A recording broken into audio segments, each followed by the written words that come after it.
Right now, I'm standing at the middle side of two important crops, literally widely cultivated in our country. On my left side, we have tomato field, and right side we have sweet gourd field. Now, I'm going to show you the abnormal situations of sweet gourd field, and the flower already initiated, but we have fruit as well. But the flower already initiated. This flower is just going to be a fruit after a few days later. Okay, I'm going to tell you how to start the cultivations of tomato crops. Normally, tomato is a vegetable, but sometimes people use it or consume it as a fresh condition. In that case, you may call it fruit. So let's know how to start our cultivations of the tomato on the main field, and what's the problems we face when we are going to cultivate tomato, and what's kind of the facilities we have after cultivations of tomato. All the things I am going to know you about this. So let's go for it. This is a tomato seed bed from where the tomato seedlings are grown up.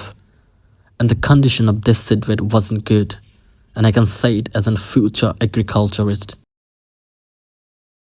Anyway, after raising the seedlings, they are transferred to the main field. Tomato can be grown on a wide range of soils from sandy to heavy clay. However, well-drained sandy or red loam soil rich in organic matter with a pH range of 6 to 7 are considered as ideal. Most of the tomato varieties are winter seasonal, and they are transplanted to the main field within October to first week of January. The field is plowed to fine-tilled by giving 4 or 5 plowing, with a sufficient interval between 2 plowing. Planking should be done for proper leveling.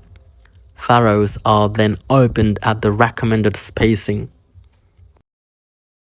Spacing depends on type of variety grown and the seasons of planting, but normally seedlings are transplanted to the main field at a spacing of 75 to 90 and 45 to 60 centimeter.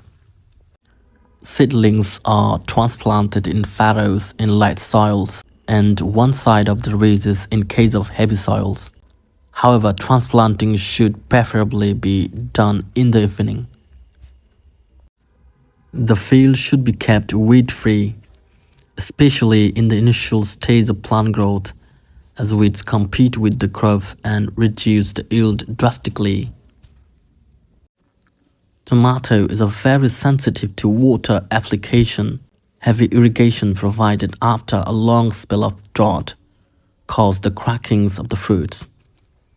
Hence, it should be avoided, and the light irrigation should be given 3 to 4 days after transplanting. Flowering and fruit development are the critical stages of tomato. Therefore, water stress should not be given during this period. However, let's talk about an important intercultural operation for tomato cultivation is stacking. Due to tall habit and having bearing of the nature of the hybrids, stacking is very important for tomato. For stacking, the farmers are used to use the bamboo stakes, and it is done 2 to 3 weeks after the transplanting. In this operation, each individual plant is tied up with the stakes, which facilitates more light and better movements of air. Moreover, stacking prevents the attacks of insect pest and disease. It also facilitates other intercultural operations and increases the quality of fruits, and fruits are not spoiled after maturation. So until the next video, bye bye.